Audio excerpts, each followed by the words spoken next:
Punjabi radio US ਸੁਣ ਰਹੇ ਸਾਰੇ ਹੀ ਸਰੋਤਿਆਂ ਨੂੰ ਬਲਵਿੰਦਰ ਕੌਰ ਵੱਲੋਂ ਪਿਆਰ ਭਰੀ ਸਤਿ ਸ੍ਰੀ ਅਕਾਲ। ਸਰੋਤਿਓ ਪ੍ਰੋਗਰਾਮ ਖਬਰ ਤੇ ਨਜ਼ਰ ਪ੍ਰੋਗਰਾਮ ਦੇ ਵਿੱਚ ਸਾਡੇ ਨਾਲ ਹੋਣਗੇ ਬਲਤੇਜ ਪੰਨੂ ਜੀ, ਦੱਸਣਗੇ ਭਾਰਤ ਵਿੱਚ ਪੰਜਾਬ ਦੇ ਵਿੱਚ ਕੀ ਕੁਛ ਵਾਪਰਿਆ। ਖਬਰਾਂ ਤੇ ਨਜ਼ਰ ਮਾਰਾਂਗੇ। ਖਬਰਾਂ ਤੋਂ ਪਹਿਲਾਂ ਧੰਨਵਾਦ ਸਾਡੇ ਸਪਾਂਸਰ ਦਾ, ਖਾਲਸਾ ਇੰਸ਼ੋਰੈਂਸ ਏਜੰਸੀ ਸਾਨੂੰ ਜੇ 4082722500, ਗੁਰਦੀਪ ਸਿੰਘ ਵਿਰਦੀ ਕਲੋਵਾ, ਸਤਨਾਮ ਸਿੰਘ ਸ਼ੇਰਗਿੱਲ ਸਲਮਾ, ਮਨਜੀਤ ਸਿੰਘ ਦੀਵਾਨਾ ਫਰਜ਼ਨੋ, Gurcharan Singh ji Bakersfield, ਟਰਕੀਆਣਾ immigration law firm 4159090503। ਬਹੁਤ ਧੰਨਵਾਦ ਕਰਦੇ ਹਾਂ। ਪ੍ਰੋਗਰਾਮਾਂ ਨੂੰ ਸਪਾਂਸਰ ਕਰਦੇ ਹੋ, ਸਭ ਤੱਕ ਪਹੁੰਚਾਉਂਦੇ ਸਾਡੇ ਨਾਲ ਜੁੜ ਚੁੱਕੇ ਨੇ। ਬਲਤੇਜ ਪੰਨੂ, ਸਤਿ ਸ਼੍ਰੀ ਅਕਾਲ, ਸਵਾਗਤ ਹੈ ਜੀ। ਸਤਿ ਸ਼੍ਰੀ ਅਕਾਲ ਜੀ, ਧੰਨਵਾਦ ਜੀ, ਬਹੁਤ ਮਿਹਰਬਾਨੀ।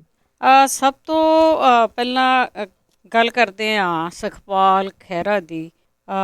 ਮੇਰੇ ਖਿਆਲ ਦੇ ਵਿੱਚ ਹੁਣ ਇਹਦਾ ਆਖਰੀ ਹੋਊਗਾ ਜਾਂ ਇਹ ਕੋਈ ਹੋਰ ਪਾਰਟੀ ਬਣਾਊ, ਆਖਰ ਨੂੰ ਕਾਂਗਰਸ ਦੇ ਵਿੱਚ ਚਲਾ ਗਿਆ। ਉਹ ਪੰਜਾਬ ਤਾਂ ਸ਼ਾਇਦ ਕੋਈ ਪਾਰਟੀ ਰਹਿ ਨਹੀਂ ਗਈ। ਅਜੀਬੋ ਗਰੀਬ ਗੱਲ ਹੈ ਕਿ ਜਿਹੜੇ MLA ਜਿੱਤੇ ਨੇ ਉਹ ਇੱਕ ਸਿੰਬਲ ਤੋਂ ਜਿੱਤੇ ਨੇ। ਜਿਹੜੀ ਲੋਕ ਸਭਾ ਦੀ ਚੋਣ ਲੜੀ ਸੀਗੀ ਉਹ ਆਪਣੀ ਪਾਰਟੀ ਬਣਾ ਕੇ ਵੱਖਰੇ ਸਿੰਬਲ ਨਾਲ ਲੜੀ ਸੀ, ਤੇ ਹੁਣ ਕਾਂਗਰਸ ਦੇ ਸਿੰਬਲ ਦੇ ਵਿੱਚ ਉਹ ਐਂਟਰੀ ਮਾਰ ਗਏ ਨੇ। ਜਿਹੜੀ ਪੰਜਾਬ ਦੀ ਰਾਜਨੀਤੀ ਆ ਇਹਦੇ ਵਿੱਚ ਜਿਹੜੀ ਇਸ ਤਰ੍ਹਾਂ ਦੀ ਰਾਜਨੀਤੀ ਆ ਉਹਨੇ ਹੀ ਅਸਲ 'ਚ ਪੰਜਾਬ ਦਾ ਬੇੜਾ ਗਰਕ ਪਿਛਲੇ ਸਮਿਆਂ ਦੇ ਦੌਰਾਨ ਕੀਤਾ।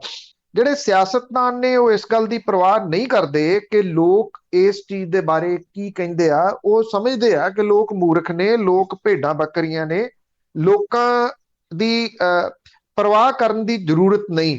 ਇਸੇ ਕਰਕੇ ਜਦੋਂ ਇਲੈਕਸ਼ਨਾਂ ਆਉਂਦੀਆਂ ਨੇ ਆਪਾਂ ਦੇਖਦੇ ਹਾਂ ਕੋਈ ਇੱਧਰ ਚਲੇ ਗਿਆ, ਕੋਈ ਉੱਧਰ ਚਲੇ ਗਿਆ, ਕੋਈ ਉੱਧਰੋਂ ਭੱਜਿਆ, ਕੋਈ ਜਿਹਨੂੰ ਟਿਕਟ ਨਹੀਂ ਮਿਲੀ ਉਹ ਦੂਜੀ ਪਾਰਟੀ 'ਚ ਵੜ ਗਿਆ।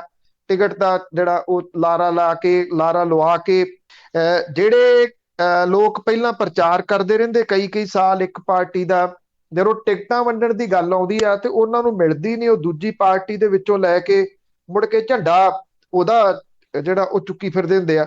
ਪਿਛਲੇ ਦਿਨਾਂ ਦੇ ਵਿੱਚ ਮੈਂ ਇੱਕ ਦੇਖ ਰਿਹਾ ਸੀ, ਇਸੇ ਤਰ੍ਹਾਂ ਦਾ ਬੰਦਾ ਜਿਹੜਾ ਉਹ ਆਮ ਆਦਮੀ ਪਾਰਟੀ ਦੇ ਵਿੱਚ ਸ਼ਾਮਲ ਹੋਇਆ ਸੀ ਤੇ ਉਹਦੀ ਸਪੀਚ ਦਾ ਥੋੜਾ ਜਿਹਾ ਸੀਗਾ, ਉਹਦੇ ਵਿੱਚ ਉਹ ਇਹ ਕਹਿ ਰਿਹਾ ਕਿ ਮੈਂ ਬਹੁਤ ਧੰਨਵਾਦ ਕਰਦਾ ਕਿ ਮੈਨੂੰ ਕਾਂਗਰਸ ਪਾਰਟੀ 'ਚ ਸ਼ਾਮਲ ਕੀਤਾ ਜਾ ਰਿਹਾ। ਉਹਨੂੰ ਆਪ ਨੂੰ ਨਹੀਂ ਵਿਚਾਰੇ ਨੂੰ ਪਤਾ ਵੀ ਮੈਂ ਕਿਹੜੀ ਪਾਰਟੀ ਦੇ ਵਿੱਚ ਜਾ ਰਿਹਾ।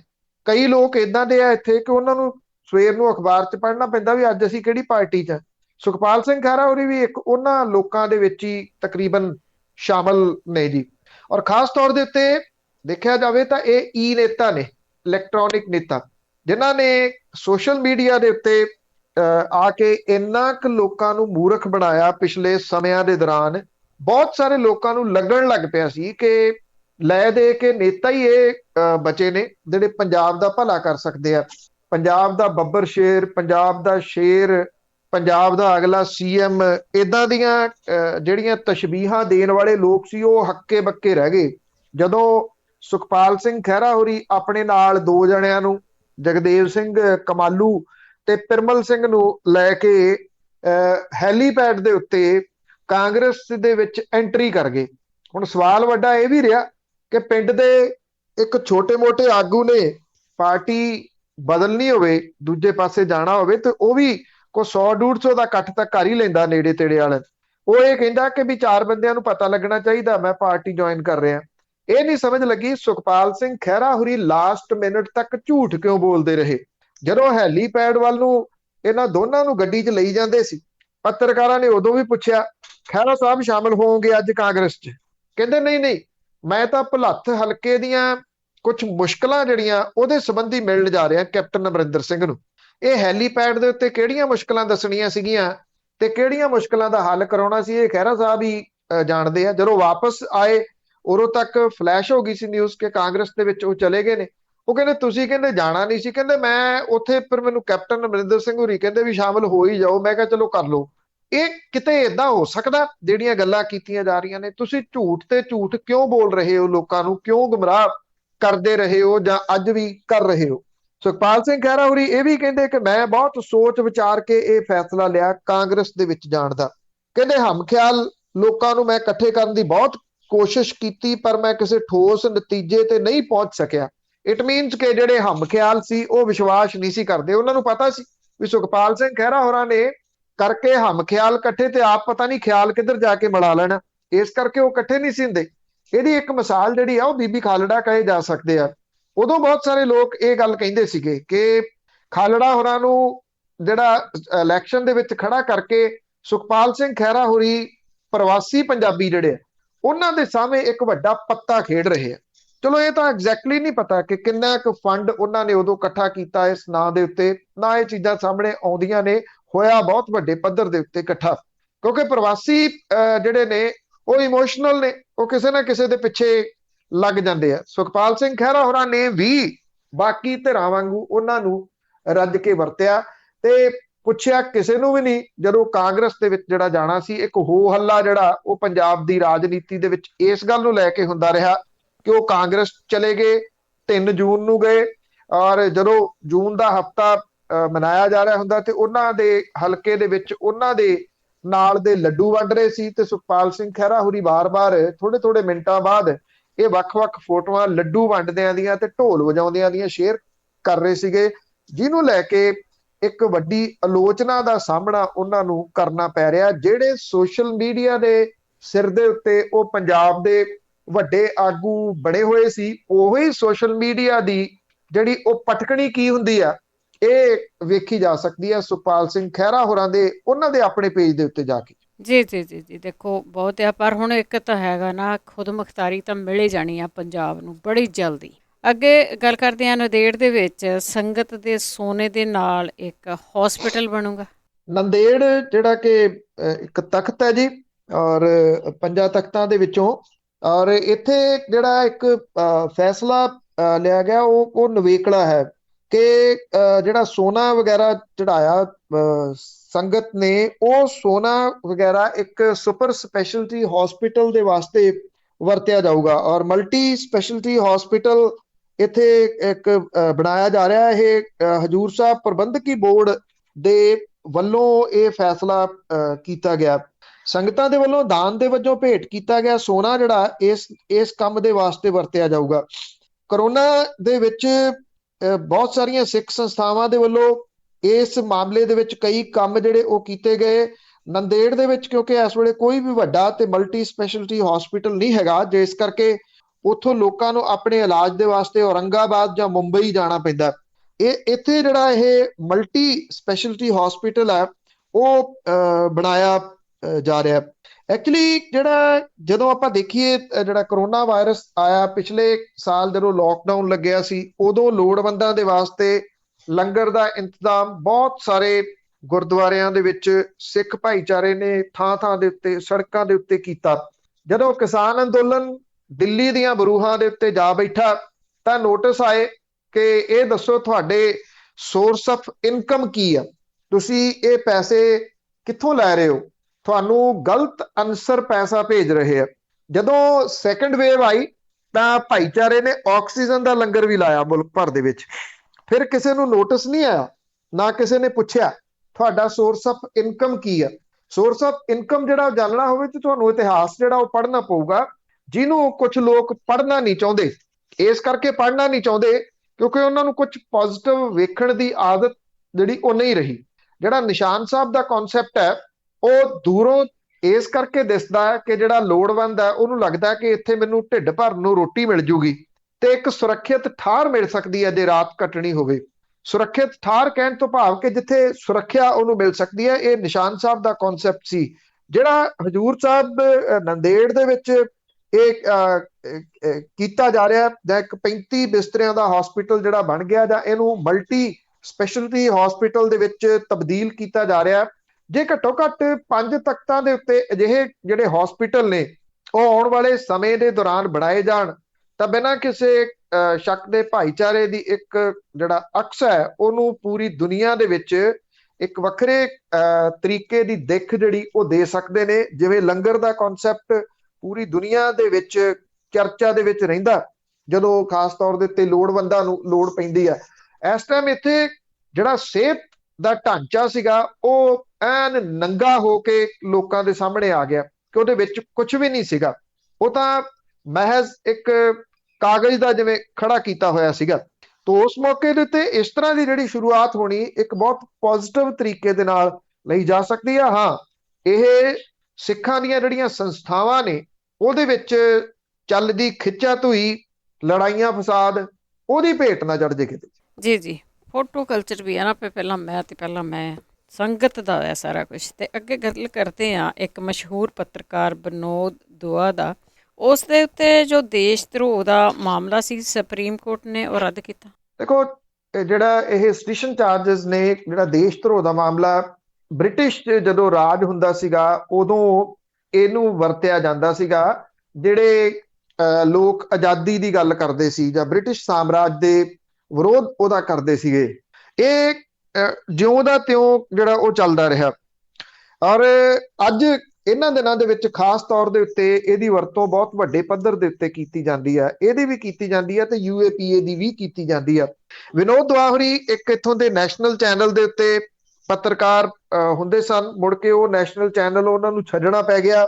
ਫਿਰ ਉਹ ਕੁਝ ਵੈਬ ਪੋਰਟਲ ਦੇ ਨਾਲ ਜੁੜੇ। ਇਹਨਾਂ ਦਿਨਾਂ ਦੇ ਵਿੱਚ ਵੀ ਇੱਕ ਵੈਬ ਪੋਰਟਲ ਤੇ YouTube ਦੇ ਉੱਤੇ ਆਪਣਾ ਚੈਨਲ ਜਿਹੜਾ ਉਹ ਚਲਾਉਂਦੇ ਨੇ। ਉਹਨਾਂ ਦਾ ਇੱਕ ਅੰਦਾਜ਼ ਹੈ ਗੱਲ ਕਰਨ ਦਾ। ਉਹ ਜਿਹੜੀ ਮੌਜੂਦਾ ਸਰਕਾਰ ਹੈ ਕੇਂਦਰ ਦੀ, ਉਹਦੇ ਤਿੱਖੇ ਆਲੋਚਕ ਮੰਨੇ ਜਾਂਦੇ ਆ। ਔਰ ਆਲੋਚਨਾ ਕਰਨ ਦਾ ਉਹਨਾਂ ਦਾ ਇੱਕ ਸਟਾਈਲ ਹੈ, ਉਹਦੇ ਤਹਿਤ ਉਹ ਆਲੋਚਨਾ ਕਰਦੇ ਨੇ। ਪਿਛਲੇ ਦਿਨੀ ਜਦੋਂ ਉਹਨਾਂ ਨੇ ਸਰਕਾਰ ਦੀਆਂ, ਕੇਂਦਰ ਸਰਕਾਰ ਦੀਆਂ ਪਾਲਿਸੀਜ਼ ਦੇ ਬਾਰੇ ਦੇ ਵਿੱਚ ਗੱਲ ਕੀਤੀ, ਜਿਹੜੀ ਕਿ ਅਕਸਰ ਉਹ ਕਰਦੇ ਆ, ਉਹਦੀ ਨਿੰਦਿਆ ਕੀਤੀ। ਤੇ ਇੱਕ ਭਾਰਤੀ ਜਨਤਾ ਪਾਰਟੀ ਦੇ ਆਗੂ ਨੇ ਜਿਹੜਾ ਹਿਮਾਚਲ ਤੋਂ ਆ, ਉਹਨਾਂ ਦੇ ਖਿਲਾਫ ਦੇਸ਼ ਧਰੋਹ ਦਾ ਮਾਮਲਾ ਦਰਜ ਕਰਵਾ ਦਿੱਤਾ ਸੀ। ਪੁਲਿਸ ਉਹਨਾਂ ਦੇ ਬੂਹੇ ਤੱਕ ਜਿਹੜਾ ਉਹ ਪਹੁੰਚ ਗਈ ਸੀ। ਉਹਨਾਂ ਸੁਪਰੀਮ ਕੋਰਟ ਦੇ ਵਿੱਚ ਗ੍ਰਿਫਤਾਰੀ ਨੂੰ ਚੈਲੰਜ ਕੀਤਾ, ਗ੍ਰਿਫਤਾਰੀ ਤੇ ਸਟੇ ਮਿਲ ਗਈ। ਫਿਰ ਇਹਦੀ ਸੁਣਵਾਈ ਜਿਹੜੀ ਉਹ ਚੱਲ ਰਹੀ ਸੀ। ਇਸ ਸੁਣਵਾਈ ਦੇ ਵਿੱਚ ਜਿਹੜਾ ਸੁਪਰੀਮ ਕੋਰਟ ਨੇ ਇਸ ਕੇਸ ਨੂੰ ਜਿਹੜਾ ਉਹ ਡਿਸਮਿਸ ਕਰਤਾ, ਕੁਐਸ਼ ਕਰਤਾ। ਕੁਐਸ਼ਿੰਗ ਜਿਹੜੀ ਆ ਇਹ ਹੋਈ ਆ। ਸੁਪਰੀਮ ਕੋਰਟ ਨੇ 1962 ਦੇ ਫੈਸਲੇ ਦਾ ਇੱਕ ਹਵਾਲਾ ਜਿਹੜਾ ਉਹ ਦਿੱਤਾ। 1962 ਦੇ ਵਿੱਚ ਇਹ ਕੇਦਾਰਨਾਥ ਦੇ ਸੰਬੰਧੀ ਫੈਸਲਾ ਆਇਆ ਸੀਗਾ। ਕੇਦਾਰਨਾਥ ਜਿਹੜਾ ਕਿ ਬੇਗੂਸਰਾਏ ਦਾ ਰਹਿਣ ਵਾਲਾ ਸੀਗਾ, ਬੇਗੂਸਰਾਏ ਬਿਹਾਰ ਦੇ ਵਿੱਚ ਪੈਂਦਾ, ਉਹਨੇ ਉਦੋਂ ਬਿਹਾਰ ਦੀ ਸਰਕਾਰ ਦੀ ਆਲੋਚਨਾ ਕੀਤੀ ਸੀ ਕੁਝ ਮਾਮਲਿਆਂ ਦੇ ਉੱਤੇ। 1962 ਦੇ ਵਿੱਚ ਬਿਹਾਰ ਦੇ ਵਿੱਚ ਉਦੋਂ ਕਾਂਗਰਸ ਦੀ ਸਰਕਾਰ ਸੀ। ਔਰ ਕੇਦਾਰਨਾਥ ਦੇ ਉੱਤੇ ਮਾਮਲਾ ਇਸੇ ਤਰੀਕੇ ਦੇ ਨਾਲ ਦਰਜ ਕੀਤਾ ਗਿਆ ਸੀਗਾ ਦੇਸ਼ ਧਰੋਹ ਦਾ। ਉਦੋਂ ਸੁਪਰੀਮ ਕੋਰਟ ਨੇ ਇਹ ਕਹਿ ਕੇ ਇਹ ਮਾਮਲਾ ਰੱਦ ਕੀਤਾ ਸੀਗਾ ਕਿ ਸਰਕਾਰ ਦੀ ਆਲੋਚਨਾ ਕਰਨੀ ਦੇਸ਼ ਧਰੋਹ ਨਹੀਂ ਹੋ ਸਕਦਾ। ਦੇਸ਼ ਧਰੋਹ ਸਿਰਫ ਉਹ ਹੋ ਸਕਦਾ ਜੇ ਲੋਕਾਂ ਨੂੰ ਉਕਸਾਇਆ ਜਾਵੇ, ਜਿਹਦੇ ਨਾਲ ਦੰਗੇ ਭੜਕ ਪੈਣ ਤੇ ਲੋਕ ਇੱਟਾਂ ਵੱਟੇ ਚੁੱਕ ਕੇ ਸਰਕਾਰ ਦੇ ਦੁਆਲੇ ਹੋ ਜਾਣ। ਇਹਨੂੰ ਖਾਸ ਤੌਰ ਦੇ ਉੱਤੇ ਇਸ ਫੈਸਲੇ ਦੇ ਆਧਾਰ ਦੇ ਉੱਤੇ ਵਿਨੋਦ ਦੁਆ ਵਾਲੇ ਮਾਮਲੇ 'ਚ ਫੈਸਲਾ ਆਇਆ। ਇੱਕ ਤਾਂ 1968 ਵਾਲਾ ਜਿਹੜਾ ਮਾਮਲਾ ਸੀਗਾ ਉਹ ਦੁਬਾਰਾ ਤੋਂ ਨਵਾਂ ਹੋ ਗਿਆ, 62 ਵਾਲਾ, ਮਾਫ ਕਰਨਾ, 62 ਵਾਲਾ ਮਾਮਲਾ ਨਵਾਂ ਹੋ ਗਿਆ। ਦੂਜਾ, ਵਿਨੋਦ ਦੁਆ ਦੇ ਇਸ ਫੈਸਲੇ ਤੋਂ ਬਾਅਦ ਬਹੁਤ ਸਾਰੇ ਹੋਰ ਪੱਤਰਕਾਰ ਨੇ ਜਿਹੜੇ ਇਸੇ ਤਰ੍ਹਾਂ ਦੇ ਇਸ ਚਾਰਜ ਦੇ ਵਿੱਚ, ਦੇਸ਼ ਧਰੋਹ ਦੇ ਚਾਰਜ ਦੇ ਵਿੱਚ ਫਸੇ ਹੋਏ ਨੇ, ਜਿਹਦੇ ਵਿੱਚ ਖਾਸ ਤੌਰ ਦੇ ਉੱਤੇ ਵੈਬ ਪੋਰਟਲ ਜਿਹੜੇ ਆ ਉਹ ਕੁਝ ਕਹੇ ਜਾ ਸਕਦੇ ਆ। ਜਦੋਂ ਨਵਰੀਤ ਦੀ ਡੈਥ ਹੋਈ ਸੀਗੀ ਤੇ ਦਿੱਲੀ ਦੇ ਵਿੱਚ 26 ਜਨਵਰੀ ਟਰੈਕਟਰ ਦੇ ਨਾਲ, ਉਦੋਂ ਇੱਕ ਪੱਤਰਕਾਰ ਨੇ ਇਹ ਟਵੀਟ ਕਰ ਦਿੱਤਾ ਸੀ ਕਿ ਉਹਦੀ ਮੌਤ ਹੋਈ ਪੁਲਿਸ ਦੀ ਗੋਲੀ ਦੇ ਨਾਲ। ਉਹਦੇ ਉੱਤੇ ਵੀ ਦੇਸ਼ ਧਰੋਹ ਦਾ ਮਾਮਲਾ ਦਰਜ ਕੀਤਾ ਆ। ਇਹ ਜਿਹੜਾ ਪੱਤਰਕਾਰ ਭਾਈਚਾਰਾ ਹੈ, ਖਾਸ ਤੌਰ ਦੇ ਉੱਤੇ ਚਾਹੇ ਉਹ ਵੈਬ ਪੋਰਟਲ ਦੇ ਰਾਹੀਂ ਇੰਡੀਪੈਂਡੈਂਟਲੀ ਯੂਟਿਊਬਰ ਨੇ ਜਾਂ ਕੁਝ ਇੱਕ ਚੈਨਲ, ਨਹੀਂ ਤਾਂ ਬਹੁਤੇ ਤਾਂ ਗੋਦੀ ਮੀਡੀਆ ਦਾ ਪਾਰਟੀ ਬਣ ਗਏ, ਜਿਹੜੇ ਸਵਾਲੀਆ ਚਿੰਨ੍ਹ ਖੜੇ ਕਰਦੇ ਨੇ, ਉਹਨਾਂ ਦੇ ਵਾਸਤੇ ਇਹ ਫੈਸਲਾ ਬੜਾ ਤਸੱਲੀ ਦੇਣ ਵਾਲਾ ਕਿ ਘੱਟੋ ਘੱਟ ਜੇ ਸੁਣਵਾਈ ਹੋਈ ਆ ਤੇ ਕੁਝ ਸੁਣਵਾਈ ਤਾਂ ਹੋਈ ਆ। ਔਰ ਅਦਾਲਤ ਨੇ ਇਹ ਗੱਲ ਕਹਿਤੀ ਕਿ ਪੱਤਰਕਾਰਾਂ ਦੇ ਉੱਤੇ ਸਿਰਫ ਸਵਾਲ ਉਠਾਉਣ ਕਰਕੇ ਦੇਸ਼ ਧਰੋਹ ਦਾ ਕੇਸ ਦਰਜ ਨਹੀਂ ਕੀਤਾ ਜਾ ਸਕਦਾ। ਜੀ ਜੀ, ਹੁਣ ਤਾਂ ਫਿਰ ਮੂੰਹ ਬੰਦ ਕਰਨ ਤੇ ਆਏ ਹੋਇਆ ਨਾ, ਵੀ ਕੋਈ ਵੀ ਗੱਲ ਨਹੀਂ ਕਰ ਸਕਦਾ। ਅੱਗੇ ਗੱਲ ਕਰਦੇ ਹਾਂ, ਵਿਧਾਨ ਸਭਾ ਦੀ ਕਮੇਟੀ ਆ ਉਹ ਲੋਕਾਂ ਨੂੰ ਮਿਲੂਗੀ ਜਿਨ੍ਹਾਂ ਦੇ ਉੱਤੇ ਤਸ਼ੱਦਦ ਹੋਏ ਆ। ਕੋਈ ਵਿਧਾਨ ਸਭਾ ਦੇ ਵਿੱਚ ਇੱਕ ਕਮੇਟੀ ਬਣਾਈ ਗਈ ਸੀ ਕੁਝ ਸਮਾਂ ਪਹਿਲਾਂ, ਔਰ ਇਹ ਮਿਲ ਰਹੀ ਆ, ਜਾ ਰਹੀ ਆ ਵੱਖ-ਵੱਖ ਲੋਕਾਂ ਦੇ ਕੋਲੇ। ਇਹਦੇ ਜਿਹੜੀ ਇਹ ਕਮੇਟੀ ਆ, ਇਹਦੇ ਵਿੱਚ ਕੁਲਦੀਪ ਸਿੰਘ ਵੈਦ ਨੇ ਕਾਂਗਰਸ ਤੋਂ, ਵਿਧਾਨ ਸਭਾ ਦੇ ਵਿੱਚ ਵਿਰੋਧੀ ਧਿਰ ਦੇ ਡਿਪਟੀ ਆਗੂ ਨੇ ਸਰਬਜੀਤ ਕੌਰ ਮਾਣੂਕੇ ਤੇ ਅਕਾਲੀ ਵਿਧਾਇਕ ਹਰਿੰਦਰਪਾਲ ਸਿੰਘ ਚੰਦੂ ਮਾਜਰਾ। 3 ਮੈਂਬਰਾਂ ਦੇ ਉੱਤੇ ਆਧਾਰਿਤ ਇਹ ਕਮੇਟੀ ਬਣਾਈ ਗਈ ਸੀਗੀ। ਇਹ ਹੁਣ ਕਿਸਾਨਾਂ ਦੇ ਚੱਲ ਰਹੇ ਅੰਦੋਲਨ ਦੇ ਦੌਰਾਨ ਤਸ਼ੱਦਦ ਦਾ ਸ਼ਿਕਾਰ ਹੋਏ ਕਿਸਾਨਾਂ ਦੇ ਕੋਲੇ ਮਿਲ ਕੇ ਉਹਨਾਂ ਦੇ ਬਿਆਨ ਦਰਜ ਕਰ ਰਹੀ ਹੈ। ਇਹ ਜਿਹੜੇ ਆਗੂ ਨੇ ਉਹਨਾਂ ਨੇ ਕਿਹਾ ਕਿ ਸਪੀਕਰ ਰਾਣਾ KP ਸਿੰਘ ਨੇ ਪ੍ਰਦਰਸ਼ਨ ਦੇ ਦੌਰਾਨ ਕਿਸਾਨਾਂ ਤੇ ਹੋ ਰਹੇ ਅਤਿਆਚਾਰ ਦੀ ਰਿਪੋਰਟ ਵਿਸਥਾਰ ਦੇ ਵਿੱਚ ਪੇਸ਼ ਕਰਨ ਦੇ ਵਾਸਤੇ ਤਿੰਨਾਂ ਪਾਰਟੀਆਂ ਦੇ ਇੱਕ ਵਿਧਾਇਕ ਦੀ ਕਮੇਟੀ ਬਣਾਈ ਸੀ। ਕਮੇਟੀ ਦੇ 2 ਮੈਂਬਰ ਫਤਿਹਜੰਗ ਸਿੰਘ ਬਾਜਵਾ ਤੇ ਕੁਲਬੀਰ ਸਿੰਘ ਜੀਰਾ ਕਿਸੇ ਕਾਰਨ ਨਹੀਂ ਆ ਸਕੇ। ਕਾਰਨ ਕੀ ਹੈ ਕਿ ਲੋਕ ਦਿੱਲੀ ਬੈਠੇ ਨੇ, ਔਰ ਕਮੇਟੀ ਨੇ ਇਹ ਗੱਲ ਕਹੀ ਕਿ ਉਹ ਹਰ ਖੇਤਰ ਦਾ ਦੌਰਾ ਕਰਕੇ ਦਿੱਲੀ ਤੇ ਹਰਿਆਣਾ ਪੁਲਿਸ ਦੇ ਤਸ਼ੱਦਦ ਦਾ ਸ਼ਿਕਾਰ ਹੋਏ ਪੀੜਤਾਂ ਦੇ ਨਾਲ ਮੁਲਾਕਾਤ ਕਰ ਰਹੇ ਆ। ਇਹ ਵੀ ਕਿਹਾ ਗਿਆ ਕਿ ਪੁਲਿਸ ਨੇ ਕਿਵੇਂ ਇਹਨਾਂ ਲੋਕਾਂ ਦੇ ਨਾਲ ਨਜਾਇਜ਼ ਕੀਤੀ। ਲੋਕ ਆਪਣੀ ਹੱਡ ਬੀਤੀਆਂ ਇਸ ਕਮੇਟੀ ਦੇ ਸਾਹਮਣੇ ਰੱਖ ਰਹੇ ਆ। ਦਿੱਲੀ ਦੀ ਤਿਹਾੜ ਜੇਲ੍ਹ ਤੋਂ ਰਿਹਾ ਹੋਏ ਨੌਜਵਾਨ ਸੁਖਪ੍ਰੀਤ ਸਿੰਘ ਬੱਡੂਵਾਲ ਤੇ ਅੰਮ੍ਰਿਤਪਾਲ ਸਿੰਘ ਤਤਾਰੀਏ ਵਾਲਾ ਜਿਹੜੇ ਆ ਉਹਨਾਂ ਦੀ ਗ੍ਰਿਫਤਾਰੀ ਤੋਂ ਲੈ ਕੇ ਰਿਹਾਈ ਤੱਕ ਜੇਲ੍ਹ ਦੇ ਅੰਦਰ ਪੁਲਿਸ ਦੇ ਵੱਲੋਂ ਕੀਤੇ ਗਏ ਤਸ਼ੱਦਦ ਦੇ ਬਾਰੇ ਇਸ ਕਮੇਟੀ ਨੂੰ ਜਿਹੜਾ ਉਹ ਦੱਸਿਆ। ਇਹ ਵੀ ਕਿਹਾ ਕਿ ਜਿਹੜੀ ਇਹ ਪੁਲਿਸ ਸੀਗੀ ਦਿੱਲੀ ਦੀ ਤੇ ਹਰਿਆਣੇ ਦੀ, ਕਿਵੇਂ ਉਹ ਇਹਨਾਂ ਲੋਕਾਂ ਦੇ ਉੱਤੇ ਅੰਨਾ ਤਸ਼ੱਦਦ ਜਿਹੜਾ ਉਹ ਕਰਦੀ ਰਹੀ।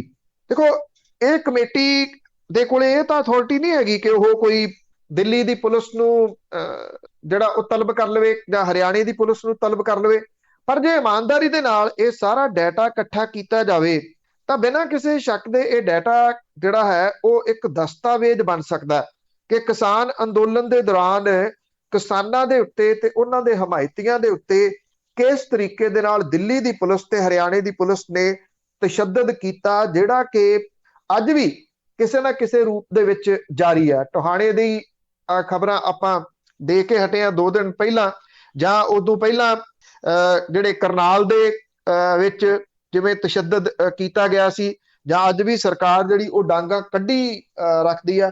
ਇਹ ਇਸ ਪੱਖੋਂ ਦਸਤਾਵੇਜ਼ ਤਾਂ ਜਿਹੜਾ ਜੀ ਉਹ ਬਣ ਸਕਦਾ, ਪਰ ਸਵਾਲ ਫਿਰ ਇਹ ਰਹੂਗਾ ਕਿ ਇਮਾਨਦਾਰੀ ਦੇ ਨਾਲ ਇਹ ਡਾਟਾ ਇਕੱਠਾ ਕਰਕੇ ਜਨਤਕ ਕੀਤਾ ਜਾਵੇ ਜੀ। ਤੇ ਅੱਗੇ ਫਰੀਦਕੋਟ ਦੀ ਗੱਲ ਕਰਦੇ ਆ, ਉਹ ਜਿਹੜਾ ਜੰਗਲ ਸੀ ਉਹ ਉਜਾੜਨ ਵਾਲੇ ਮਾਮਲੇ ਦੇ ਵਿੱਚ ਸੁਣਵਾਈ ਹੋਵੇਗੀ। ਇਹ ਜਿਹੜਾ ਮਾਮਲਾ ਐਕਚੁਅਲੀ ਬਹੁਤ ਭਖਿਆ ਸੀਗਾ ਪੰਜਾਬ ਦੇ ਵਿੱਚ, ਔਰ ਜਿਹੜਾ ਫਰੀਦਕੋਟ ਦਾ ਜੰਗਲ ਆ ਜਿੱਥੇ ਖੰਡ ਮਿੱਲ ਹੁੰਦੀ ਸੀਗੀ, ਉਹਨੂੰ ਚੁੱਪ ਕੀਤਿਆਂ ਵੱਢਿਆ ਜਾ ਰਿਹਾ ਸੀਗਾ। ਸਿਰਫ 64 ਲੱਖ ਰੁਪਏ ਦੇ ਵਿੱਚ ਇਹ ਸਾਰੇ ਰੁੱਖ 135 ਏਕੜ ਜਿਹੜਾ ਜੰਗਲ ਸੀਗਾ 67 ਲੱਖ ਰੁਪਏ ਦੇ ਵਿੱਚ ਵੇਚ ਦਿੱਤਾ ਗਿਆ ਸੀਗਾ।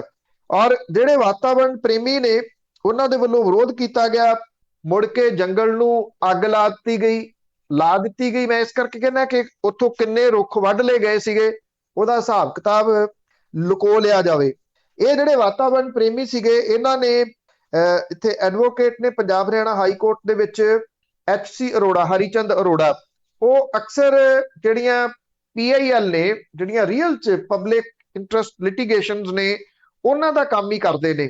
ਔਰ ਉਹਨਾਂ ਦੇ ਰਾਹੀਂ ਨੈਸ਼ਨਲ ਗ੍ਰੀਨ ਟ੍ਰਿਬਿਊਨਲ ਦੇ ਕੋਲੇ ਅਪਰੋਚ ਕੀਤੀ ਗਈ ਸੀ ਕਿ ਇਸ ਜੰਗਲ ਨੂੰ ਜਿਹੜਾ ਕੁਦਰਤੀ ਤੌਰ ਦੇ ਉੱਤੇ ਉਪਜਿਆ ਇਹਨੂੰ ਬਚਾਇਆ ਜਾਵੇ।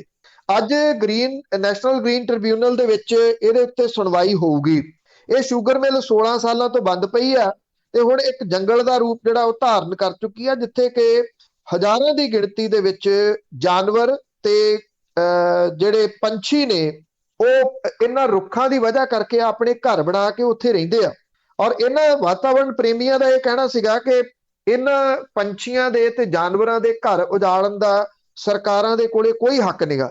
ਹੈਰਾਨੀ ਵਾਲੀ ਗੱਲ ਇਹ ਆ ਕਿ ਏਡਾ ਵੱਡਾ ਚਰਚਾ ਇਹਦਾ ਦੇਸ਼ ਵਿਦੇਸ਼ ਦੇ ਵਿੱਚ ਹੋਇਆ। ਜੰਗਲਾਤ ਮੰਤਰੀ ਜਿਹੜਾ ਸਾਧੂ ਸਿੰਘ ਧਰਮਸੋਤ, ਜਿਹਦੇ ਤੋਂ ਉਮੀਦ ਹੀ ਨਹੀਂ ਕਿ ਉਹ ਕੋਈ ਚੱਜ ਦੀ ਗੱਲ ਕਰ ਸਕਦਾ, ਨਾ ਸਰਕਾਰ ਦੀ ਤਰਫੋਂ ਕੋਈ ਕਿਸੇ ਕਿਸਮ ਦਾ ਬਿਆਨ ਆਇਆ। ਹੁਣ ਨੈਸ਼ਨਲ ਗ੍ਰੀਨ ਟ੍ਰਿਬਿਊਨਲ ਇਹਦੇ ਉੱਤੇ ਕੀ ਫੈਸਲਾ ਦਿੰਦਾ, ਇਹ ਬੜਾ ਅਹਿਮ ਰਹੂਗਾ। ਜੇ ਇਸ ਜੰਗਲ ਦੇ ਹੱਕ ਦੇ ਵਿੱਚ ਫੈਸਲਾ ਆਉਂਦਾ ਤਾਂ ਵਾਤਾਵਰਣ ਪ੍ਰੇਮੀ ਜਿਹੜੇ ਲੜ ਰਹੇ ਨੇ ਬਿਨਾਂ ਕਿਸੇ ਸ਼ੱਕ ਦੇ ਉਹਨਾਂ ਨੂੰ ਇੱਕ ਹੌਸਲਾ ਮਿਲੂਗਾ। ਜੇ ਉਲਟ ਆਉਂਦਾ ਤੇ ਫਿਰ ਚੜ ਜਿਹੜੀ ਉਹ ਮੱਚ ਜੂਗੀ। ਔਰ ਇੱਥੇ ਇਹ ਵੀ ਮੈਂ ਦੱਸਣਾ ਜੀ ਕਿ ਜਿਹੜਾ ਪੰਜਾਬ ਦੇ ਵਿੱਚ ਹੈ, ਕਿਉਂਕਿ 27% ਦੇ ਕਰੀਬ ਜੰਗਲਾਤ ਹੋਣਾ ਜ਼ਰੂਰੀ ਆ, ਇੱਥੇ 3% ਵੀ ਨਹੀਂ ਹੈਗਾ ਜੀ, 3% ਤੋਂ ਵੀ ਘਟ ਗਿਆ। ਜਿਹੜੀ ਕੋਈ ਜੰਗਲਾਤ ਮਾੜੀ ਮੋਟੀ ਖੜੀ ਆ ਉਹਦੇ ਵਿੱਚ ਜਾਂ ਕੁਝ ਸਫੈਦੇ ਤੇ ਜਾਂ ਪਹਾੜੀ ਕਿੱਕਰ ਮਾੜੀ ਮੋਟੀ ਜਿਹੜੀ ਉਹ ਹੈਗੀ ਆ। ਇਹ ਜਿਹੜਾ ਜੰਗਲ ਆ ਇਹਦੇ ਵਿੱਚ ਰਵਾਇਤੀ ਬੂਟੇ ਬਹੁਤ ਨੇ, ਜਿਹਦੇ ਕਰਕੇ ਇੱਥੇ ਪੰਛੀਆਂ ਦੀਆਂ 18 ਜਿਹੜੀਆਂ ਉਹ ਬਣੀਆਂ ਹੋਈਆਂ ਨੇ। ਹੁਣ ਸਰਕਾਰ ਇਹ ਚਾਹੁੰਦੀ ਹੈ, ਇੱਕ ਤਾਂ ਜਿਹੜੇ ਇਹ ਜੰਗਲਾਤ ਮੰਤਰੀ ਵਗੈਰਾ ਨੇ, ਕੌਡੀਆਂ ਦੇ ਭਾਅ ਇਹਨਾਂ ਨੇ ਰੁੱਖ ਵੇਚ ਦਿੱਤੇ। ਤੁਸੀਂ ਸੋਚੋ 67 ਲੱਖ ਰੁਪਈਆ ਕੀ ਹੁੰਦਾ? 130 ਏਕੜ ਦੇ ਵਿੱਚ ਫੈਲਿਆ ਹੋਇਆ ਇਹ ਜੰਗਲ ਹੈ। ਜੇ ਦਾਤਨਾਂ ਵੀ ਵੇਚੀਆਂ ਜਾਣ ਤੇ 67 ਲੱਖ ਤੋਂ ਵੱਧ ਪੈਸੇ ਜਿਹੜੇ ਉਹ ਇਕੱਠੇ ਹੋ ਸਕਦੇ ਆ। ਪਰ ਗੱਲ ਤਾਂ ਇਹ ਵੀ ਜਿੱਥੋਂ ਜਿੰਨੇ ਆਉਂਦੇ ਆ ਛੇਤੀ ਦੇਣੀ ਇਕੱਠੇ ਕਰ ਲਓ, ਜੰਗਲ ਉਜਾੜ ਕੇ ਉੱਥੇ ਜਿਹੜੇ ਉਹ ਸੀਮੈਂਟ ਦੇ ਜੰਗਲ ਉਸਾਰਨੇ ਨੇ, ਭਾਵ ਕਿ ਕਲੋਨੀਆਂ ਜਿਹੜੀਆਂ ਉਹ ਉਸਾਰਨੀਆਂ ਨੇ। ਨਵੇਂ ਬੂਟੇ ਲਾਉਣੇ ਨਹੀਂ, ਪੁਰਾਣਾ ਜਿਹੜਾ ਉਹ ਕੋਈ ਛੱਡਣਾ ਨਹੀਂ। ਇਹ ਤਕਰੀਬਨ ਸਰਕਾਰ ਨੇ ਮਿੱਥਿਆ ਹੋਇਆ, ਜਾਂ ਜਿਹਦੇ ਕੋਲੇ ਜੰਗਲਾਤ ਮੰਤਰਾਲਾ, ਉਹਦੀ ਐਜੂਕੇਸ਼ਨ ਹੀ ਹੈ ਨਹੀਂ ਗੀ ਵਿਚਾਰੇ ਦੀ, ਜਿਹੜਾ ਇਹ ਸਮਝ ਸਕੇ ਕਿ ਜਿੱਥੇ ਚੁਫੇਰੇ ਆਕਸੀਜਨ ਦਾ ਰੌਲਾ ਪਿਆ ਹੋਇਆ, ਆਕਸੀਜਨ ਮਿਲ ਨਹੀਂ ਰਹੀ, ਜਿਹੜੇ ਕੁਦਰਤੀ ਸਰੋਤ ਨੇ ਆਕਸੀਜਨ ਦੇ, ਉਹਨਾਂ ਨੂੰ ਤੁਸੀਂ ਹੱਥੀਂ ਵੱਢ ਰਹੇ ਹੋ। ਬਿਲਕੁਲ ਜੀ, ਉਹ ਵੀ ਗਿਣਤੀਆਂ ਮਿਣਤੀਆਂ ਕਰਦੇ, ਕੁਛ ਕੁ ਮਹੀਨੇ ਰਹਿ ਗਏ ਆ, ਲੁੱਟ ਲਓ ਜਿੰਨਾ ਕੁ ਲੁੱਟ ਹੁੰਦਾ ਆ।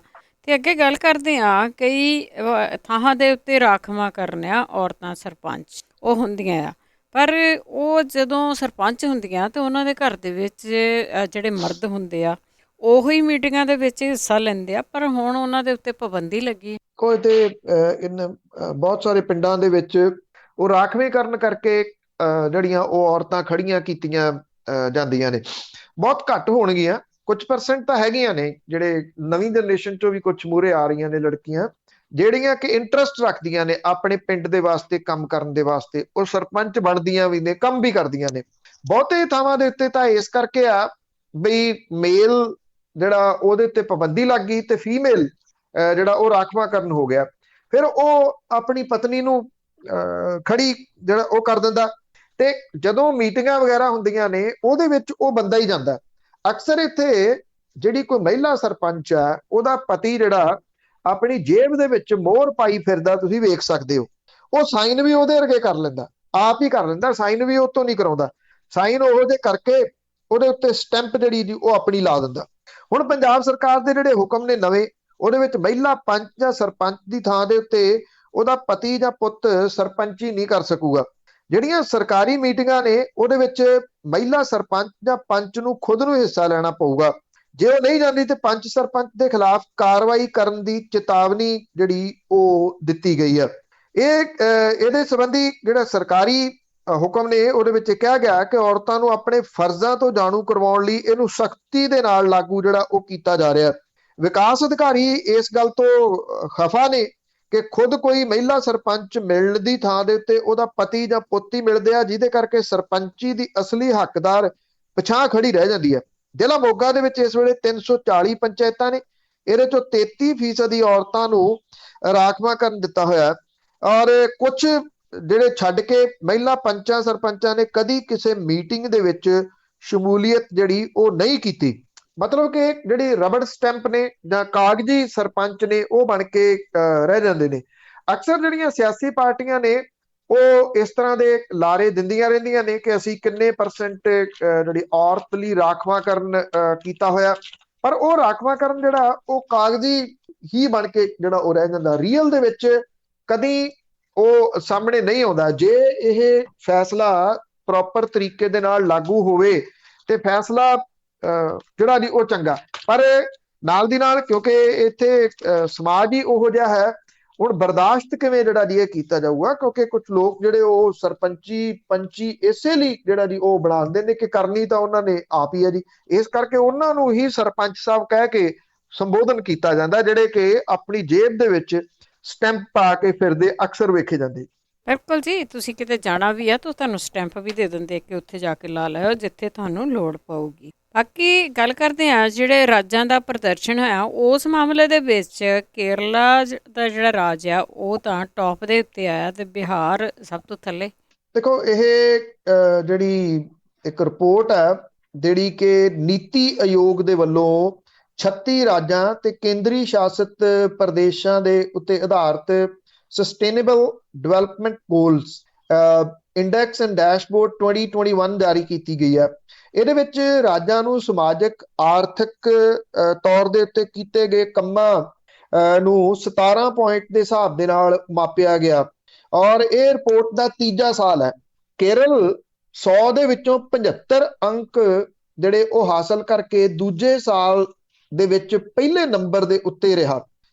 ਕੇਰਲਾ ਜਿੱਥੇ ਕਿ ਜਿਹੜੇ ਵਿਜਯਨ ਹੋਰਾਂ ਦੀ ਸਰਕਾਰ ਸੈਕਿੰਡ ਟਾਈਮ ਬਣੀ ਆ, ਉਹਨੇ ਰਾਜਨੀਤਿਕ ਤੌਰ ਦੇ ਉੱਤੇ ਵੀ ਬੜੇ ਸਾਰੇ ਨਵੇਂ ਤਜਰਬੇ ਕੀਤੇ ਆ। ਜਦੋਂ ਚੋਣਾਂ ਹੋਣੀਆਂ ਸੀਗੀਆਂ ਤੇ ਜਿਹੜੇ 2 ਵਾਰੀ ਜਿੱਤੇ ਹੋਏ ਵਿਧਾਇਕ ਸੀ ਉਹਨਾਂ ਦੀਆਂ ਟਿਕਟਾਂ ਕੱਟ ਦਿੱਤੀਆਂ ਗਈਆਂ, 35 ਦੇ ਕਰੀਬ ਟਿਕਟਾਂ ਕੱਟੀਆਂ ਗਈਆਂ। ਬੜਾ ਰੌਲਾ ਪਿਆ ਪਾਰਟੀ ਦੇ ਅੰਦਰ ਵੀ, ਰਾਜ 'ਚ ਵੀ। ਇਹ ਕਿਹਾ ਗਿਆ ਕਿ ਵਿਜਯਨ ਹੋਣੀ ਹੁਣ ਗਏ, ਉਹਨਾਂ ਨੇ ਜਿਹੜੀਆਂ 35 ਟਿਕਟਾਂ ਦਿੱਤੀਆਂ ਸੀ ਉਹ ਨਵਿਆਂ ਨੂੰ ਦਿੱਤੀਆਂ, ਜਿਹਦੇ ਵਿੱਚ MBBS ਲਾਅ ਕੀਤੇ ਹੋਏ ਜਾਂ ਚਾਰਟਰਡ ਅਕਾਊਂਟੈਂਟ ਹਾਈਲੀ ਐਜੂਕੇਟਡ ਲੋਕ ਸੀ, ਉਹ ਮੂਹਰੇ ਲਿਆਂਦੇ। ਹੁਣ ਜਦੋਂ ਉਹਨਾਂ ਨੇ ਮੰਤਰੀ ਮੰਡਲ ਬਣਾਇਆ ਆਪਣਾ, ਉਹਦੇ ਵਿੱਚ ਵੀ ਉਹਨਾਂ ਨੇ ਜਿਹੜੇ ਪੁਰਾਣੇ ਮੰਤਰੀ ਸੀ ਉਹਨਾਂ ਨੂੰ ਲਾਂਭੇ ਕਰਕੇ ਨਵਿਆਂ ਨੂੰ ਜਗ੍ਹਾ ਦਿੱਤੀ। ਇਹ ਕਿਹਾ ਕਿ ਅਸੀਂ ਨਵੀਂ ਲੀਡਰਸ਼ਿਪ ਜਿਹੜੀ ਉਹ ਪੈਦਾ ਕਰਨੀ ਹੈ। ਇਹ ਬੜਾ ਰਿਸਕੀ ਕੰਮ ਜਿਹੜਾ ਉਹਨਾਂ ਨੇ ਕੀਤਾ, ਪਰ ਉਹਦੇ 'ਚ ਉਹ ਸਫਲ ਹੋ ਰਹੇ ਨੇ। ਕਿਉਂ ਸਫਲ ਹੋ ਰਿਹਾ? ਉਹ ਇਹ ਰਿਪੋਰਟ ਵੀ ਦੱਸਦੀ ਹੈ ਕਿ ਕੇਰਲਾ ਪਹਿਲੇ ਨੰਬਰ ਦੇ ਉੱਤੇ ਆ 100 ਦੇ ਵਿੱਚੋਂ 75 ਅੰਕ ਲੈ ਕੇ। ਹਿਮਾਚਲ ਪ੍ਰਦੇਸ਼ ਤੇ ਤਾਮਿਲਨਾਡੂ 74 ਅੰਕ ਲੈ ਕੇ ਦੂਜੇ ਨੰਬਰ ਦੇ ਉੱਤੇ ਆ। ਕੇਂਦਰੀ ਸ਼ਾਸਿਤ ਪ੍ਰਦੇਸ਼ਾਂ ਦੇ ਵਿੱਚੋਂ ਚੰਡੀਗੜ੍ਹ 79 ਨੰਬਰ ਲੈ ਕੇ ਪਹਿਲੇ ਨੰਬਰ ਦੇ ਉੱਤੇ ਆ। ਬਿਹਾਰ ਦੇ ਸਭ ਤੋਂ ਘੱਟ 52 ਨੰਬਰ ਨੇ ਤੇ ਉਹ ਸਭ ਤੋਂ ਅਖੀਰ ਤੇ ਆ, ਜਿੱਥੇ ਭਾਰਤੀ ਜਨਤਾ ਪਾਰਟੀ ਦੀ ਮਲੇਵੇਂ ਵਾਲੀ ਸਰਕਾਰ ਜਿਹੜੀ ਹੈ ਜੀ ਉਹ ਹੈ ਨਿਤਿਸ਼ ਕੁਮਾਰ ਜਿੱਥੇ ਮੁੱਖ ਮੰਤਰੀ ਨੇ, ਜਿਨ੍ਹਾਂ ਨੂੰ ਜਿਹੜਾ ਉਹ ਪ੍ਰਸ਼ਾਸਨ ਬਾਬੂ ਕਿਹਾ ਜਾਂਦਾ। ਔਰ ਕਿਹੋ ਜਿਹਾ ਪ੍ਰਸ਼ਾਸਨ ਹੈ, ਇਹਦੇ ਚੋਂ ਪਛੜੇ ਨੇ। ਖਰਾਬ ਪ੍ਰਦਰਸ਼ਨ ਕਰਨ ਵਾਲੇ ਰਾਜਾਂ ਦੇ ਵਿੱਚ ਅਸਮ ਤੇ ਝਾਰਖੰਡ ਵੀ ਸ਼ਾਮਲ ਹੈ। ਅਸਮ ਦੇ ਵਿੱਚ second time Bharatiya Janata party ਦੀ ਸਰਕਾਰ ਜਿਹੜੀ ਉਹ ਬਣੀ ਹੈ। ਉੱਪਰ ਤੋਂ ਤੀਜੇ ਨੰਬਰ ਦੇ ਉੱਤੇ ਆਂਧਰਾ ਪ੍ਰਦੇਸ਼, ਗੋਆ, ਕਰਨਾਟਕਾ, ਉੱਤਰਾਖੰਡ ਹੈ। ਚੌਥੇ ਨੰਬਰ ਦੇ ਉੱਤੇ ਸਿੱਕਮ ਤੇ 5ਵੇਂ ਨੰਬਰ ਦੇ ਉੱਤੇ ਮਹਾਰਾਸ਼ਟਰ ਹੈ। ਰਾਜਾਂ ਦੇ ਵਿੱਚ ਵਿਕਾਸ ਦਾ ਜਿਹੜਾ ਉਹ ਟਾਰਗੇਟ ਹਾਸਲ ਕਰਨ ਦੇ ਵਿੱਚ ਇਹ ਰਿਪੋਰਟ ਇੱਕ ਰੋਲ ਨਿਭਾਉਂਦੀ ਆ। ਇਹਦੇ ਜ਼ਰੀਏ ਰਾਜ ਜਿਹੜੇ ਨੇ ਉਹਨਾਂ ਦਾ ਪਤਾ ਲੱਗਦਾ ਕਿ ਕਿਹੋ ਜੀ ਸਿਚੁਏਸ਼ਨ ਹੈ। ਇਹ ਰਿਪੋਰਟਾਂ ਦੇ ਵਿੱਚ 17 ਗੋਲ, 70 ਟਾਰਗੇਟ ਤੇ 115 ਇੰਡੀਕੇਟਰਸ ਜਿਹੜੇ ਨੇ ਉਹਨਾਂ ਨੂੰ ਰਾਜ ਦੀ ਤਰੱਕੀ ਦਾ ਪੈਮਾਨਾ ਜਿਹੜਾ ਉਹ ਮੰਨਿਆ ਜਾਂਦਾ। ਇਹਦੇ ਵਿੱਚ ਜਿਹੜਾ ਇਹ ਜ਼ਰੂਰ ਹੋਊਗਾ ਕਿ ਪੰਜਾਬ ਜਿਹੜਾ ਉਹ ਕਿੱਥੇ ਸਟੈਂਡ ਕਰਦਾ। ਪੰਜਾਬ ਜਿਹੜਾ ਉਹ ਹੇਠਲੇ ਰਾਜਾਂ ਦੇ ਵਿੱਚ ਆ ਗਿਆ ਜੀ ਇਸ ਮਾਮਲੇ ਦੇ ਉੱਤੇ। ਕੇਰਲਾ ਤੁਹਾਨੂੰ ਦੱਸਿਆ ਜਿਵੇਂ ਪਹਿਲੇ ਨੰਬਰ ਤੇ, ਹਿਮਾਚਲ ਦੂਸਰੇ ਤੇ, ਤਾਮਿਲਨਾਡੂ, ਆਂਧਰਾ ਪ੍ਰਦੇਸ਼, ਗੋਆ, ਕਰਨਾਟਕ, ਉੱਤਰਾਖੰਡ, ਸਿੱਕਮ, ਮਹਾਰਾਸ਼ਟਰ, ਗੁਜਰਾਤ, ਤੇਲੰਗਾਨਾ, ਮਿਜ਼ੋਰਮ, ਫਿਰ ਪੰਜਾਬ ਤੇ ਫਿਰ ਉਸ ਤੋਂ ਬਾਅਦ ਜਿਹੜਾ ਉਹ ਹਰਿਆਣਾ। ਪੰਜਾਬ ਦੇ 68 ਨੰਬਰ ਹੈ, ਹਰਿਆਣੇ ਦੇ 67 ਹੈ, 67 ਨੇ। ਮਿਜ਼ੋਰਮ ਵਰਗਾ ਛੋਟਾ ਰਾਜ ਵੀ 68 ਨੰਬਰ ਲੈ ਕੇ ਪੰਜਾਬ ਤੋਂ ਉੱਪਰਲੇ ਜਗ੍ਹਾ ਦੇ ਉੱਤੇ ਜਿਹੜਾ ਉਹ ਖੜਾ। ਕੇਂਦਰੀ ਸ਼ਾਸਿਤ ਚੰਡੀਗੜ੍ਹ ਜਿਹੜਾ ਜੀ ਉਹਨੇ ਜ਼ਰੂਰ ਉਹ ਪਹਿਲੇ ਨੰਬਰ ਦੇ ਉੱਤੇ ਜਿਹੜਾ ਜੀ ਉਹ ਖੜਾ। ਜਿਹੜੀ ਗਰੀਬੀ ਰੇਖਾ ਇਹਦੇ ਵਿੱਚ ਮਾਪੀ ਜਾਂਦੀ ਆ, ਭੁੱਖ ਦਾ ਸਵਾਲ ਇਹਦੇ ਵਿੱਚ ਮਾਪਿਆ ਜਾਂਦਾ, ਚੰਗੀ ਸਿਹਤ, ਜਿਉਣ ਦੇ ਤਰੀਕੇ, ਸੜਕਾਂ ਔਰ ਇਹਦੇ ਨਾਲ ਨਾਲ ਸਕੂਲ ਜਿਹੜੇ ਨੇ ਉਹਦੇ ਵਿੱਚ ਜਿਹੜੀ ਲੜਕੀਆਂ ਦੀ ਸਿੱਖਿਆ ਸਕੂਲਾਂ ਦੀ ਉਹਨੂੰ ਮਾਪਿਆ ਜਾਂਦਾ। ਸਾਫ਼ ਪਾਣੀ ਤੇ ਸਾਫ਼ ਹਵਾ ਉਹ ਇਹਦੇ ਵਿੱਚ ਮਾਪੀ ਜਾਂਦੀ ਹੈ। ਚੰਗਾ ਕੰਮ ਕਰਨਾ ਤੇ ਆਰਥਿਕ ਵਿਕਾਸ ਇਹਦੇ ਵਿੱਚ ਜਿਹੜਾ ਉਹ ਮਾਪਿਆ ਜਾਂਦਾ। ਇਸ ਮਾਮਲੇ ਦੇ ਵਿੱਚ ਕੇਰਲਾ ਦਾ ਜਿਹੜਾ ਜੀ ਉਹ ਨੰਬਰ 1 ਦੇ ਉੱਤੇ ਕਿਉਂ ਆ, ਉਹ ਮੈਂ ਤੁਹਾਨੂੰ ਦੱਸਿਆ ਕਿ ਜਿਹੜਾ ਰਾਜ ਇਸ ਤਰ੍ਹਾਂ ਦੇ ਰਿਸਕ ਲੈ ਕੇ ਸਿਆਸੀ ਤਜਰਬੇ ਕਰ ਸਕਦਾ ਹੈ ਕਿ ਮੈਂ ਨਵੀਂ ਲੀਡਰਸ਼ਿਪ ਨੂੰ ਜਨਮ ਦੇਣਾ ਹੈ। ਸਾਡੇ ਇੱਥੇ ਹਾਲਾਤ ਜਿਹੜਾ ਜੀ ਇਹ ਹੈ, ਬਾਦਲ ਸਾਹਿਬ ਨੂੰ ਅੱਜ ਜਾ ਕੇ ਕਹਿ ਦਿਓ ਵੀ ਅਗਲੇ ਮੁੱਖ ਮੰਤਰੀ ਤੁਹਾਨੂੰ ਬਣਾ ਦਈਏ, ਵੀਲ ਚੇਅਰ ਛੱਡ ਕੇ ਉੱਠ ਕੇ ਤੁਰ ਪੈਣਗੇ ਜੀ, ਬੜੇ ਐਨ ਠੀਕ ਠਾਕ ਹੋ ਕੇ। ਅਨਾਉਂਸ ਤਾਂ ਕਰ ਦਿੱਤਾ ਸੀ ਸੁਖਬੀਰ ਨੇ ਕਿ ਮੇਰੇ ਪਾਪਾ ਹੀ ਹੋਣਗੇ। ਅਖੀਰ ਦੇ ਵਿੱਚ ਗੱਲ ਕਰਦੇ ਹਾਂ ਫੇਸਬੁੱਕ ਦੇ ਜਿਹੜੇ 200 ਕਰਮਚਾਰੀ ਆ, ਉਹਨਾਂ ਨੇ ਫੇਸਬੁੱਕ ਨੂੰ ਚਿੱਠੀ ਲਿਖੀ ਆ। ਚਿੱਠੀ 'ਚ ਲਿਖਿਆ ਕੀ ਆ? ਉਹਨਾਂ ਨੇ ਇਹ ਗੱਲ ਜਿਹੜੀ ਆ ਕਹੀ ਆ ਕਿ ਜਿਹੜੀਆਂ ਦੁਨੀਆ ਭਰ ਦੇ ਵਿੱਚ ਹੋਣ ਵਾਲੀਆਂ ਘਟਨਾਵਾਂ ਤੇ ਵਿਵਾਦ ਨੇ, ਰਾਜਨੀਤਿਕ ਮਸਲੇ ਨੇ, ਇਹਨੂੰ ਲੈ ਕੇ ਫੇਸਬੁੱਕ ਦੇ ਰਵੱਈਏ ਦੇ ਉੱਤੇ ਸਵਾਲ ਉੱਠੇ ਆ ਜੀ। ਔਰ ਇਹਦੇ ਵਿੱਚ ਸਭ ਤੋਂ ਵੱਡੀ ਹੈਰਾਨੀ ਵਾਲੀ ਗੱਲ ਇਹ ਆ ਕਿ ਇਹ ਸਵਾਲ ਕਿਸੇ ਉਹਨਾਂ ਦੀ ਮੁਕਾਬਲੇ ਦੇ ਵਿੱਚ ਇਸ ਤਰ੍ਹਾਂ ਦੀ ਸਾਈਟ ਨੇ ਨਹੀਂ ਉਠਾਏ, ਬਲਕਿ ਇਹ ਸਵਾਲ ਫੇਸਬੁੱਕ ਦੇ ਕਰਮਚਾਰੀ ਜਿਹੜੇ ਉਠਾ ਰਹੇ ਆ। ਇਹ ਸਵਾਲ ਜਿਹੜੇ ਉਹਨਾਂ ਨੇ ਜਨਤਕ ਤੌਰ ਦੇ ਉੱਤੇ ਨਹੀਂ ਉਠਾਏ, ਪਰ ਜਿਹੜਾ ਇਹ ਸਾਹਮਣੇ ਜ਼ਰੂਰ ਆ ਗਏ ਜੀ। ਈਮੇਲ ਦੇ ਰਾਹੀਂ ਜਾਂ ਸੰਦੇਸ਼ਾਂ ਦੇ ਰਾਹੀਂ ਉਹਨਾਂ ਨੇ ਇਹ ਭੇਜਿਆ ਫੇਸਬੁੱਕ ਨੂੰ। ਇਹਦੇ ਵਿੱਚ ਦੋਸ਼ ਇਹ ਲਾਏ ਗਏ ਆ ਕਿ ਕੰਟੈਂਟ ਨੂੰ ਲੈ ਕੇ ਫੇਸਬੁੱਕ ਮੈਨੇਜਮੈਂਟ ਹੁਣ ਮਜ਼ਬੂਤ ਸਰਕਾਰਾਂ ਜਾਂ ਰਾਜਨੀਤਿਕਾਂ ਦੇ ਮੂਹਰੇ ਗੋਡੇ ਟੇਕਣ ਲੱਗਿਆ, ਕਿਉਂਕਿ ਕੰਪਨੀਆਂ ਨੂੰ ਪੈਸਾ ਕਮਾਉਣਾ ਉਹਨਾਂ ਦਾ ਇੱਕ ਮਕਸਦ ਬਣ ਗਿਆ। ਇੱਕ ਮੇਲ ਦੇ ਵਿੱਚ ਜਿਹੜੀ ਫੇਸਬੁੱਕ ਨੂੰ ਲਿਖੀ ਉਹਦੇ ਕਰਮਚਾਰੀ ਨੇ, ਉਹਨੇ ਕਿਹਾ ਕਿ ਜਦੋਂ ਭਾਰਤ ਦੀ ਸਰਕਾਰ ਨੇ ਫੇਸਬੁੱਕ ਤੇ ਬਾਕੀ ਕੰਪਨੀਆਂ ਨੂੰ April ਦੇ ਵਿੱਚ ਕਰੋਨਾ ਦੇ ਨਾਲ ਜੁੜੇ ਕੰਟੈਂਟ ਨੂੰ ਹਟਾਉਣ ਦੇ ਆਦੇਸ਼ ਦਿੱਤੇ ਤਾਂ ਕੰਪਨੀ ਨੇ ਤੁਰੰਤ ਮੰਨ ਲਿਆ। ਇੱਕ ਕਰਮਚਾਰੀ ਨੇ ਇਹ ਜਿਹੜਾ ਜੀ ਕਿਹਾ ਕਿ ਫੇਸਬੁੱਕ ਨੂੰ ਡਰ ਸੀਗਾ ਕਿ PM ਜਿਹੜੇ ਮੋਦੀ ਨੇ ਉਹ ਭਾਰਤ ਦੇ ਵਿੱਚ ਕਾਰੋਬਾਰ ਕਰਨ ਦੇ ਉੱਤੇ ਰੋਕ ਨਾ ਲਾ ਦੇਣ ਤੇ ਅਸੀਂ ਡਰ ਕੇ ਫੈਸਲੇ ਨਹੀਂ ਲੈ ਸਕਦੇ। ਗਾਜ਼ਾ ਹਿੰਸਾ ਤੋਂ ਬਾਅਦ ਫਲਸਤੀਨੀ ਨੇਤਾਵਾਂ ਦੇ ਪੋਸਟ ਹਟਾ ਦਿੱਤੇ ਗਏ ਤਾਂ ਇਹ ਚਰਚਾ ਤੇਜ਼ ਹੋ ਗਈ। ਇੱਕ ਵਿਅਕਤੀ ਨੇ ਫੇਸਬੁੱਕ ਨੂੰ ਲਿਖਿਆ, ਜਿਹੜਾ ਕੰਮ ਕਰਦਾ ਉੱਥੇ, ਕਿ ਫੇਸਬੁੱਕ ਦਾ ਧਿਆਨ ਹੁਣ ਪਾਲਿਸੀ ਤੋਂ ਜ਼ਿਆਦਾ ਪੋਲਿਟਿਕਸ ਦੇ ਉੱਤੇ ਆ। ਇਸ ਹਫਤੇ 200 ਤੋਂ ਜ਼ਿਆਦਾ ਕਰਮਚਾਰੀਆਂ ਨੇ ਮੈਨੇਜਮੈਂਟ ਨੂੰ ਖੁੱਲੀ ਚਿੱਠੀ ਲਿਖ ਕੇ ਕੰਪਨੀ ਦੇ ਥਰਡ ਪਾਰਟੀ ਆਡਿਟ ਦੀ ਮੰਗ ਕੀਤੀ ਹੈ ਤਾਂ ਕਿ ਕੰਪਨੀ ਦਾ ਰਵੱਈਆ ਜਿਹੜਾ ਉਹ ਪਤਾ ਲੱਗ ਸਕੇ। ਜਿੱਥੋਂ ਸਵਾਲ ਉੱਠਿਆ ਉਹਦੇ ਵਿੱਚ ਆਨਲਾਈਨ ਚੈਟ ਰੂਮ ਦੇ ਵਿੱਚ ਕਰਮਚਾਰੀ ਜਿਹੜੇ ਜੀ ਇਹ ਡਿਸਕਸ਼ਨ ਕਰਨ ਲੱਗੇ ਆ ਕਿ ਫੇਸਬੁੱਕ ਨੇ ਭਾਰਤ ਦੇ ਪ੍ਰਧਾਨ ਮੰਤਰੀ ਦੀ ਅਸਹਿਮਤੀ ਨੂੰ ਦਬਾਉਣ ਦੇ ਵਿੱਚ ਮਦਦ ਕਿਉਂ ਕੀਤੀ। ਇਜ਼ਰਾਈਲ ਦੇ ਵਿੱਚ ਹਮਾਸ ਜੰਗ ਦੇ ਦੌਰਾਨ ਫਲਸਤੀਨੀ ਨੇਤਾਵਾਂ ਦੀ ਪੋਸਟ ਰੋਕੀ ਗਈ ਤਾਂ ਸਟਾਫ ਨੇ ਫਿਰ ਚੈਟ ਸ਼ੁਰੂ ਕਰਤੀ। ਉਹਨਾਂ ਨੇ ਪੁੱਛਿਆ ਕਿ ਕੰਪਨੀ ਫਲਸਤੀਨ ਸਮਰਥਕ ਕੰਟੈਂਟ ਕਿਉਂ ਰੋਕ ਰਹੀ ਆ। ਕੁਝ ਜਿਹੜੇ ਕੰਮ ਕਰਨ ਵਾਲੇ ਨੇ ਉਹਨਾਂ ਨੇ ਜਿਹੜੇ ਗਰੁੱਪ ਬਣਾ ਕੇ ਵੀ ਉਹਦੇ ਵਿੱਚ ਪਤਾ ਉਹ ਲਾ ਰਹੇ ਨੇ ਕਿ ਫੇਸਬੁੱਕ ਅਜਿਹਾ ਕੁਝ ਕਿਉਂ ਕਰ ਰਹੀ ਹੈ। ਜਦੋਂ ਫੇਸਬੁੱਕ ਆਈ ਸੀਗੀ ਤਾਂ ਇੱਕਦਮ ਉਹ ਬੜੀ ਤੇਜ਼ੀ ਦੇ ਨਾਲ ਇਸ ਕਰਕੇ ਫੇਮਸ ਹੋ ਗਈ ਕਿ ਲੋਕਾਂ ਨੂੰ ਇੱਕ ਐਸਾ ਪਲੇਟਫਾਰਮ ਮਿਲਣਾ ਸ਼ੁਰੂ ਹੋ ਗਿਆ ਜਿੱਥੇ ਉਹ ਆਪਣੀ ਗੱਲ ਖੁੱਲ ਕੇ ਜਿਹੜੀ ਉਹ ਕਹਿ ਸਕਣ। ਪਰ ਹੁਣ ਪਿਛਲੇ ਕੁਝ ਸਮੇਂ ਤੋਂ ਜਿਸ ਤਰੀਕੇ ਦੇ ਨਾਲ ਖਾਸ ਤੌਰ ਦੇ ਉੱਤੇ ਫੇਸਬੁੱਕ ਦੇ ਵੱਲੋਂ ਰਿਸਟ੍ਰਿਕਸ਼ਨਸ ਲਾਈਆਂ ਜਾਂਦੀਆਂ ਨੇ, ਤੁਸੀਂ ਕੋਈ ਚੀਜ਼ ਇਸ ਤਰ੍ਹਾਂ ਦੀ ਪਾਓ ਜਿਹਦੇ ਵਿੱਚ ਪ੍ਰਧਾਨ ਮੰਤਰੀ ਦਾ ਨਾਮ ਆ ਜੇ, RSS ਆ ਜੇ, ਤੁਹਾਨੂੰ ਨਾਲ ਦੀ ਨਾਲ ਝੱਟ ਦੇਣੀ ਨੋਟਿਸ ਆ ਜਾਂਦਾ ਕਿ ਤੁਹਾਡਾ ਇਹ ਜਿਹੜਾ ਲਿਖਿਆ ਗਿਆ ਲਫ਼ਜ਼ ਨੇ ਇਹ ਜਿਹੜੇ ਸਾਡੇ ਕਮਿਊਨਿਟੀ ਸਟੈਂਡਰਡ ਆ ਉਹਦੇ ਨਾਲ ਮੈਚ ਨਹੀਂ ਕਰਦਾ। ਜੇ ਤੁਸੀਂ ਫਾਰਮਰ ਐਜੀਟੇਸ਼ਨ ਇਦਾਂ ਦਾ ਕੁਝ ਪਾ ਕੇ ਜਿਹੜਾ ਉਹ ਲਿਖਦੇ ਹੋ ਉਹਦੇ ਨਾਲ ਵੀ ਤੁਹਾਨੂੰ ਨਾਲ ਦੀ ਨਾਲ ਜਿਹੜਾ ਉਹ ਆ ਜਾਂਦਾ। ਜਦੋਂ ਰਕੇਸ਼ ਟਕੈਤ ਹੋਰਾਂ ਦੇ ਉੱਤੇ ਹਮਲਾ ਹੋਇਆ ਸੀ ਪਿੱਛੇ ਜੇ ਉਹਨਾਂ ਦੀ ਗੱਡੀ ਦੇ ਉੱਤੇ, ਤਾਂ ਉਹਨਾਂ ਦੀ ਗੱਡੀ ਦੀ ਜਿਹੜੀ ਫੋਟੋ ਸੀ ਟੁੱਟੀ ਹੋਈ ਗੱਡੀ ਦੀ, ਉਹ ਮੈਂ ਖੁਦ ਪੋਸਟ ਕੀਤੀ ਸੀ ਤੇ ਉਹਦਾ ਨਾਲ ਦੀ ਨਾਲ ਨੋਟਿਸ ਜਿਹੜਾ ਆ ਗਿਆ ਕਿ ਇਹਨੂੰ ਅਸੀਂ ਹਟਾ ਰਹੇ ਹਾਂ ਕਿਉਂਕਿ ਸਾਡੇ ਇਹ ਕਮਿਊਨਿਟੀ ਸਟੈਂਡਰਡ ਦੇ ਮੁਤਾਬਕ ਨਹੀਂ। ਉਹਦੇ ਵਿੱਚ ਇਹ ਤਾਂ ਕੋਈ ਲਿਖਿਆ ਨਹੀਂ ਸੀ ਵੀ ਕਿਹਨੇ ਹਮਲਾ ਕੀਤਾ, ਕਿਉਂ ਹਮਲਾ ਕੀਤਾ। ਇਹ ਕਿਹਾ ਵੀ ਰਕੇਸ਼ ਟਕੈਤ ਦੇ ਉੱਤੇ ਹਮਲਾ ਹੋਇਆ ਤੇ ਆ ਉਹਨਾਂ ਦੀ ਟੁੱਟੀ ਗੱਡੀ ਦੀ ਫੋਟੋ ਆ, ਔਰ ਉਹ ਤੁਰੰਤ ਫੇਸਬੁੱਕ ਨੇ ਰਿਮੂਵ ਕਰਤੀ ਸੀ। ਮਤਲਬ ਕਿ ਹਰ ਚੀਜ਼ ਜਿਹੜੀ ਆ ਚਾਰ ਚਫੇਰੇ ਤੋਂ ਸ਼ਿਕੰਜਾ ਇੱਕ ਕਿਸਮ ਦੇ ਨਾਲ ਕੱਸਿਆ ਜਾ ਰਿਹਾ ਕਿ ਤੁਸੀਂ ਬੋਲ ਨਾ ਸਕੋ। ਬਿਲਕੁਲ, ਮੋਦੀ ਹੁਣੀ ਫਿਰ ਤਿਆਰੀ ਕਰ ਰਹੇ, ਹਰ ਮੋਦੀ ਕਰ ਮੋਦੀ। ਮਾੜੀ ਗੱਲ ਹੈ ਜੀ ਇਹ। ਬਹੁਤ ਬਹੁਤ ਧੰਨਵਾਦ ਬਲਤੇਜ ਪੰਨੂ। ਮਿਹਰਬਾਨੀ ਜੀ, ਧੰਨਵਾਦ ਜੀ, ਸਤਿ ਸ਼੍ਰੀ ਅਕਾਲ। ਸਤਿ ਸ਼੍ਰੀ ਅਕਾਲ ਜੀ। ਸਰੋਤੇ ਸਨ ਬਲਤੇਜ ਪੰਨੂ ਸਾਡੇ ਨਾਲ ਜੁੜਦੇ ਨੇ, ਕਰਦੇ ਨੇ ਖਬਰਾਂ। ਇਸੇ ਦੇ ਨਾਲ ਸਾਡਾ ਅੱਜ ਦਾ ਬੁਲਟਨ ਇੱਥੇ ਸਮਾਪਤ। ਬਲਵਿੰਦਰ ਕੌਰ ਵੱਲੋਂ ਵੀ ਆਪ ਸਭ ਨੂੰ ਹੀ ਸਤਿ ਸ਼੍ਰੀ ਅਕਾਲ।